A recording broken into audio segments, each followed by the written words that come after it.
you move down there and you see one house and thousands of barren acres all around you. You know, you're in the middle of nowhere.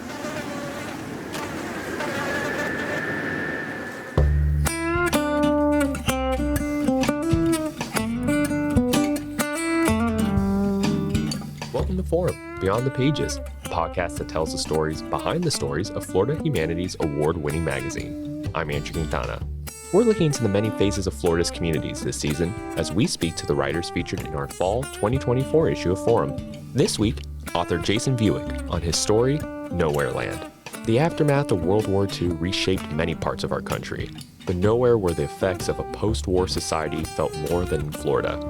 The Florida dream was more enticing than ever for returning GIs and middle-class families who wanted to retire in the tropical climate of the Sunshine State. With the need for housing and acres of untouched land, developers saw a major opportunity in Florida. Not in real estate, but in lot sales. Forests and cattle land were cleared for empty patches of dirt that would one day have homes on top of them. For just $10 a month, aspiring snowbirds could put money toward their second homes in Florida. However, as Vuic writes, these developers were not in the business of creating communities, instead making money off short-sighted construction that many counties are having to deal with to this day.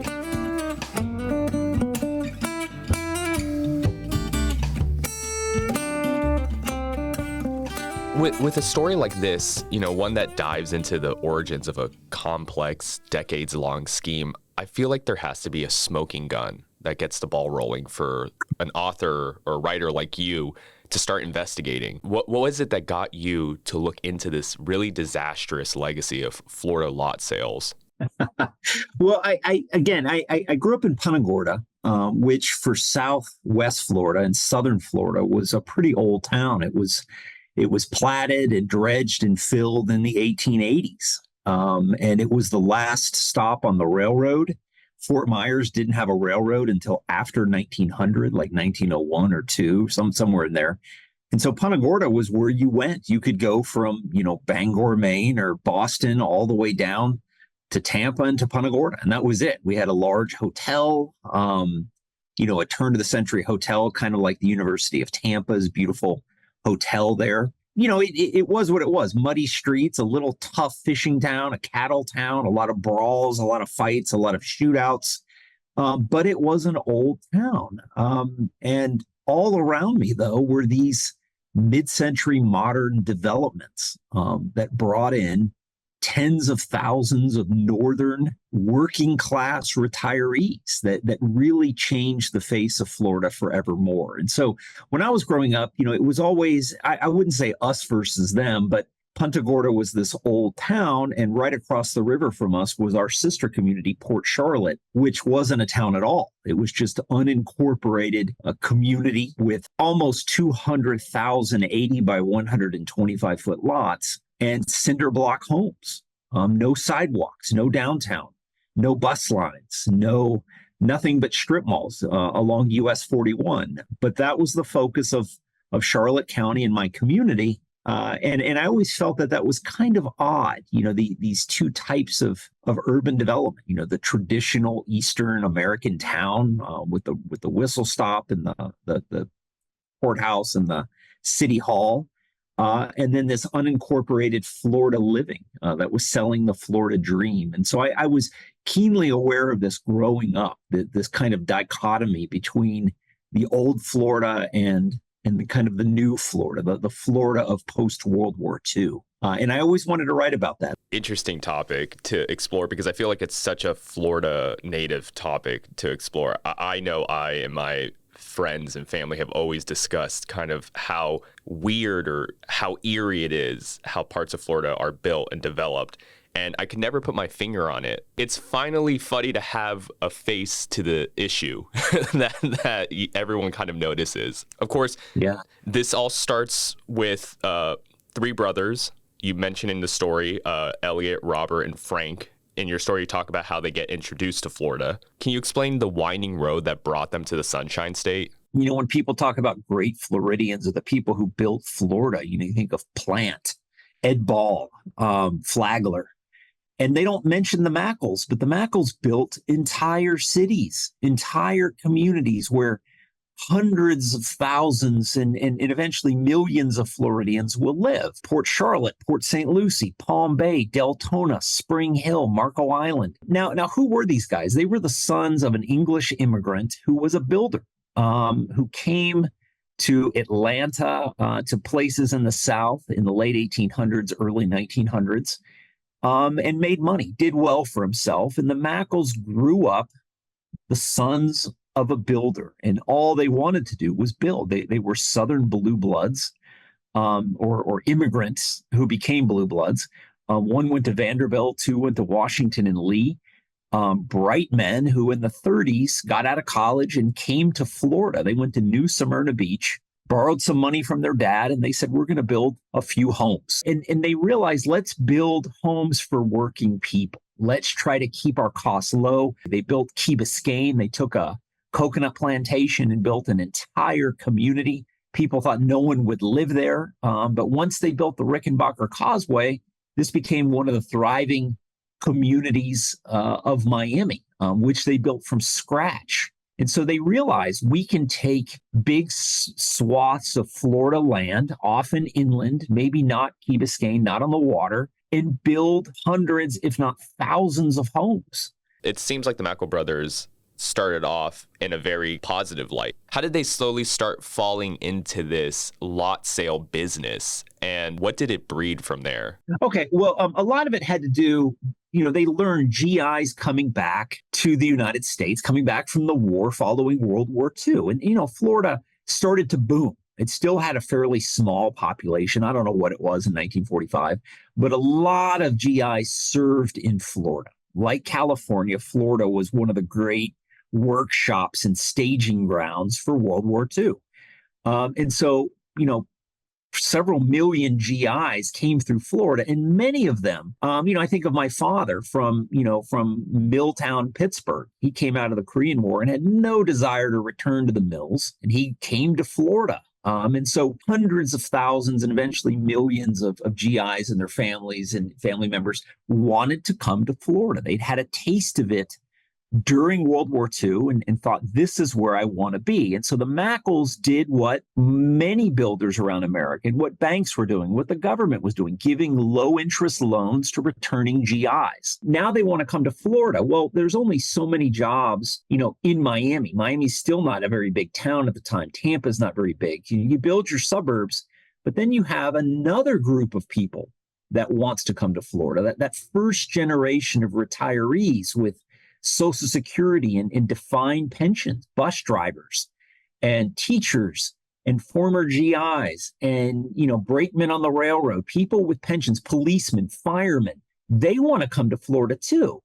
They can't afford the breakers. They can't afford, Jupiter Island. They can't afford the Don Cesar, but they can afford Port Charlotte. These communities that are built in offbeat sections of the state like Port Charlotte, where the Mackles would pay $40 an acre and divide that acre up into 4 home sites. And so they kind of on accident hit upon this idea of selling in installments. For those of listening who come from up north, it's not easy to sell your home, to load up everything you own, to come to Florida, to find a place to live, to buy. The Mackles made that easy. Reserve your lot, $10 down and $10 a month, hopefully for 7 or 8 years. And when you pay that off, we will build you a home. That was the mechanism with which hundreds of thousands and eventually millions of Northerners come to Florida to live the Florida dream. And so that's the installment land sales model that the Mackles kind of popularized on a scale no one had ever seen before. So then what exactly was the scheme that the Mackles inadvertently created that was replicated by other companies? A lot of South Florida land was either swampland or failed orange grove land, cattle land, but mostly timberland that timber companies had turpentining, companies that made naval stores, that made lacquer, that made paints.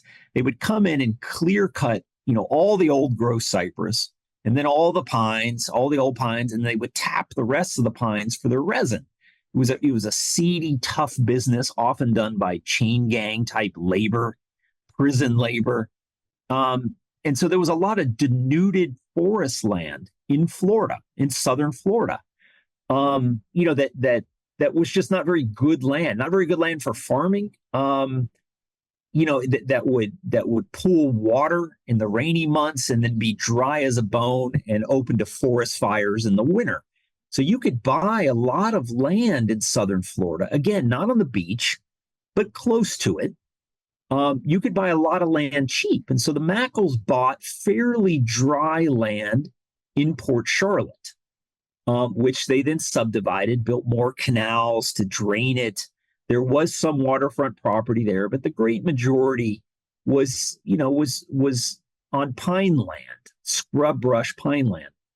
Now, other people would start moving towards the Green Swamp or Lake Okeechobee or the Everglades, where the land wasn't as good, where sometimes the land was dry in the winter, where they would take people on tours and say, someday, Golden Gate Estates, this will be the city of the future, when it was never going to be. And in the summer, you couldn't even go there. You couldn't even see the land because it was so waterlogged.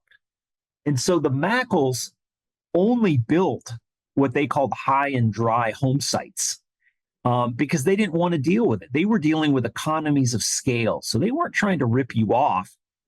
They were trying to sell land to 10,000 people, not one, but other people would come in and buy, 100 acres and then start up their fly-by-night company and use the same coupons, the same sales calls, but they were perpetrating scams, selling raw acreage, which meant you weren't going to build on it and the counties weren't going to approve you building on it. You were never going to build on it, but you would just lie to people and insinuate that this was going to be really a good bargain. And so, many, many, many Floridians and many Americans were robbed, essentially. Stars and Stripes, the military newspaper, so many GIs were buying land in Florida and New Mexico and Arizona and Nevada, where you could do these type of land scams, that Stars and Stripes told soldiers, don't buy land you haven't seen. Sports Illustrated, if you can believe this, at the height of the golden age of Sports Illustrated, they had an article on Florida land scams. I would imagine that Sports Illustrated wrote that story because all these people were competing against each other. So it had to be some kind of sport, I guess they saw it. Yeah, the scam Olympics. Exactly. So correct me if I'm wrong, but the model seems like it is a developer or a group of developers or someone who has the money buys a swath of land, advertises to people that they can buy a house here at some point if they just make down payments every month. And then eventually, when they pay off the full amount, a house would be built there for them. What would then happen when people did eventually move to Florida and try to move into their new home?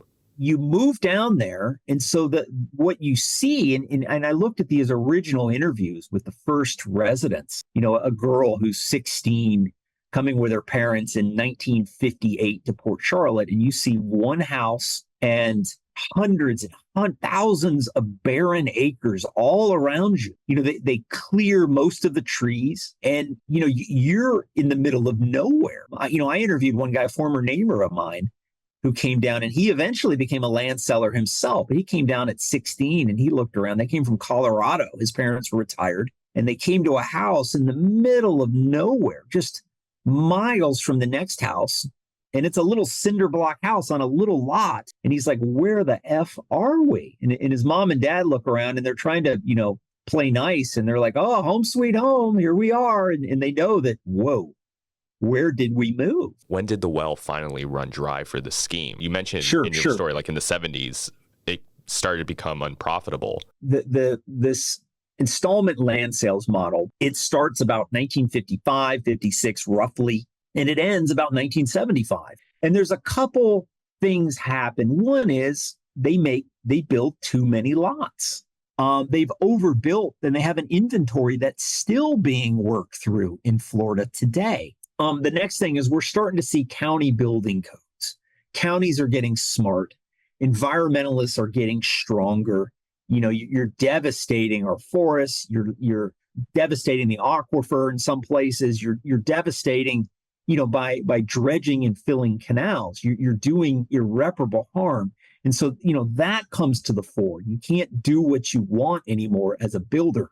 And then we have the world oil crises, of the early 70s. We have double-digit inflation 2 years in a row. We almost have 3 years in a row of double-digit inflation. And so this model, of what you agreed to in 1963 doesn't make sense in 1970. It certainly doesn't make sense in 1973 or 74.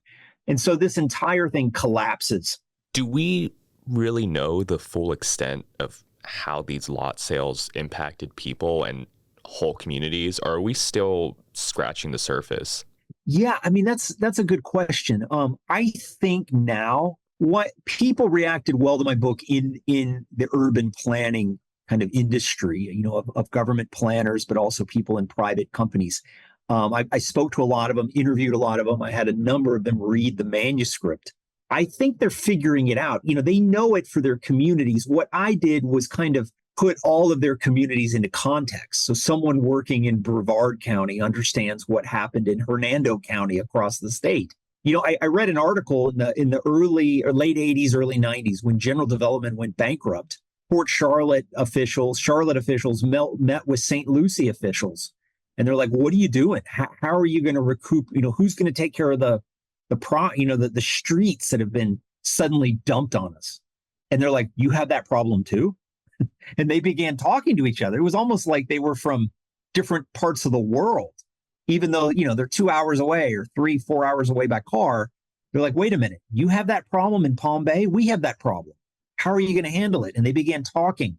And so I think counties know the issues now. Northport, Florida, I mean, they're working hard, to undo some of the problems of the past and also to deal with this new property rush in these communities. People are coming to Florida. They won't stop. And where are you going to go? Yes, we all want to live in, Miami in some beautiful high rise or in Tampa and South Tampa. But, most middle-class people can't afford those properties. So where is the land? It's in Cape Coral. It's in Port Charlotte, because they have lots. It's in Lehigh Acres. And so this is where a lot of the action is in terms of the future growth. These communities, Cape Coral today is bigger than Tallahassee. Cape Coral is bigger than Fort Lauderdale, which is remarkable. But it has lots, it has land, and it's building. And so that's kind of, they're thinking about this. How do we try to build urban cores? How do we provide goods and services stretched out in Cape Coral, for example, stretched out over a territory bigger than Boston and San Francisco combined?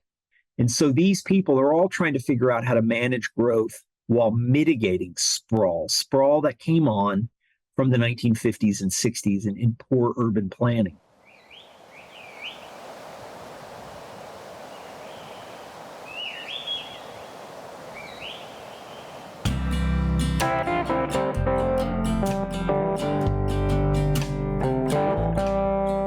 That was Jason Vuic on his story, Nowhereland.